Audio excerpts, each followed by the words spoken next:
From what I understand, diaries are meant to be filled with thoughts and memories.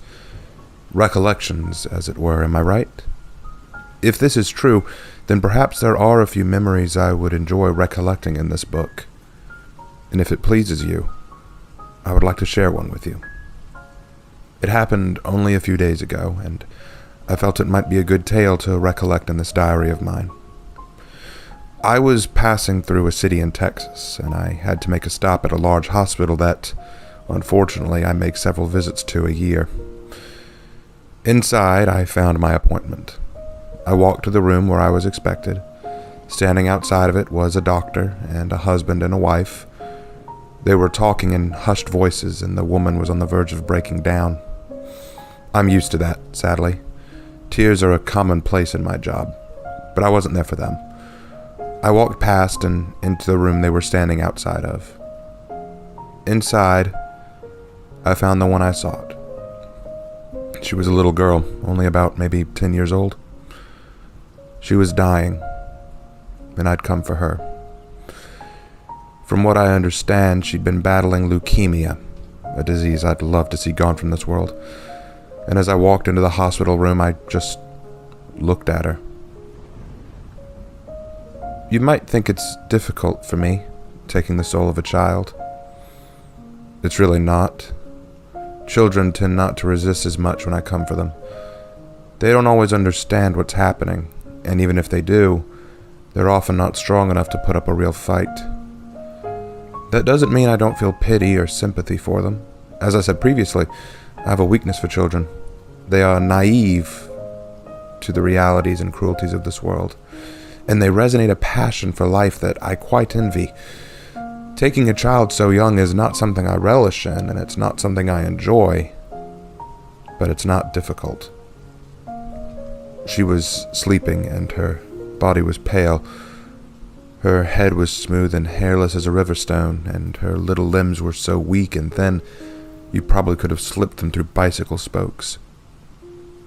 I heard a sob from outside, and I turned my head to hear that the mother had finally begun to lose her grip, and the doctor was saying a lot of things to encourage her. Lines that I hear a lot from people like that. She could still make it. We're doing everything we can. She's putting up a fight. We're trying a new treatment. Lines like that amuse me. They're just soft and gentle ways of avoiding the inevitable.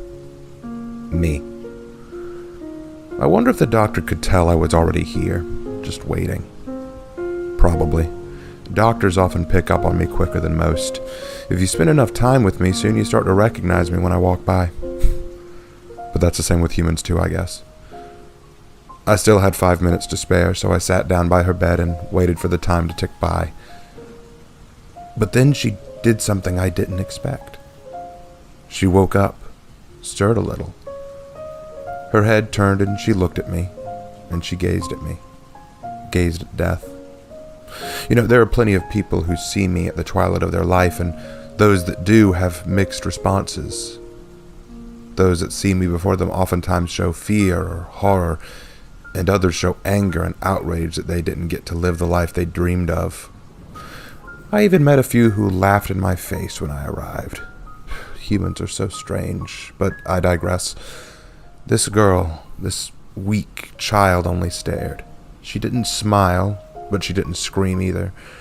She just looked at me, almost like she was confused by me. And yet she seemed to know precisely what I was there for. And that thought alone made me look down at my feet. I was ashamed, though I don't know if I had any reason to be. It was my job, and yet I found it hard to look this girl in the eyes. She said hello to me. So few people ever speak to me that I was not sure what to say at first. I just nodded back, saying hello in response. "Why are you here?" was her next question. I looked at her for a moment and frowned. I didn't lie to her, but I did my best to soften the reality. I told her, "I've come to take you with me." She nodded and gave a response that was indicative of a naive child. "I can't walk," she said. "I know. I answered her. "I'll carry you." And we both were silent for a moment. Then she breathed low and shallow and asked, "Can Mommy and Daddy come too?" I shook my head at that. "No," I answered simply. There was no way to sugarcoat that answer. Not to a child. I didn't notice it before, but there was a stuffed animal or teddy bear beneath her blankets, which she quickly hugged and whimpered, just slightly. "I'm scared," she muttered. I'm used to that response. Most are scared. Even the bravest show true fear when faced with my approach, but I didn't bother telling her that. It would be small comfort. "I know," I told her. I wasn't going to tell her not to be afraid. It was only natural, and it wouldn't mean anything. It wouldn't change how she felt. If you're afraid of something and someone tells you don't be afraid, does that ever change for you? Do you suddenly stop being afraid at the command of someone else? It seems silly, but at the same time I wonder, should I have? Would it have been better for me to try and be comforting to her? Should I have tried to be more compassionate? I'm not sure. I'm not used to these experiences. Something to consider for the future, I suppose. "Does it hurt?" was her next question. And that's another question I get asked a lot. Does it hurt? It all depends on the method rather than the actual thing. In truth, it rarely ever hurts in the sense of physical pain. But hurt can have many forms to many people, so I never really know how to answer that. The fact that she asked it at all, though, seemed to demonstrate she had some knowledge of what was about to happen. So I did answer. "No, not exactly," I said. I had a minute left. Her time was almost up. So I rose to my feet and walked towards her, and she looked up at me. Her tiny hand held out to me, and I took it. "Will you stay with me?" she asked. I nodded back, and I sat on the bed with her as she held my hand. I don't do that often, and I suppose I should do it more often. She held on tightly as the seconds ticked by, and I watched her carefully. She gave me a faint smile, a sign of acceptance. I get that reaction too from time to time, and I smiled back reassuringly. I couldn't change what had to be done, but I could offer this small concession. And then finally, the moment came. I reached down and I embraced her. Call it a death's embrace. Her soul slid into my arms like water from a faucet. She was ready to go.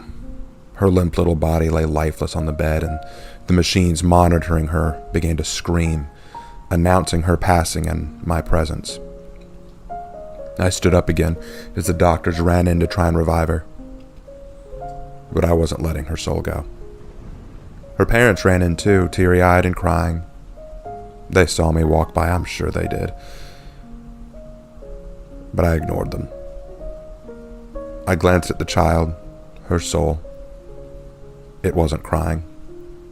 It merely held my coat and I cradled her. I don't often have conversations with those that I come for, but I did take a look down at the soul in my arms and I asked her a single question. "Did it hurt?" I asked. The soul looked up at me and said two simple words. "Not me." Perhaps it was the child recognizing the pain in her parents' hearts, or perhaps she meant the pain in my own. But I knew that she meant it, and her words were very profound. She was no longer feeling pain, and yet she was still sympathetic to the pain of others. I never hesitate. I did what I needed to do. I carried her soul off to heaven and let her go. And moments like those are truly rare. I never quite know how to take them. Perhaps you could call me a sentimental type, and maybe that's true. I've been at this job far longer than you can imagine, and yet I can continue to be surprised and amazed by humanity and by children, for good and for bad. I don't know why I felt such a need to write this tale for you. I suppose I just needed to talk. I wanted to share this. It resonated with me strongly, and it's something I don't want to forget. So now that you've heard this tale, what do you make of me now? Am I less of a monster to you, or am I more horrible to you now than before? I can't give you the answer, and I will leave that to you to decide, dear diary. Make of me what you will, but I am what I am. I am death, but I don't believe death be unkind. I must return to my work now. There are more souls to collect, and perhaps more hands to hold. Sincerely, Death.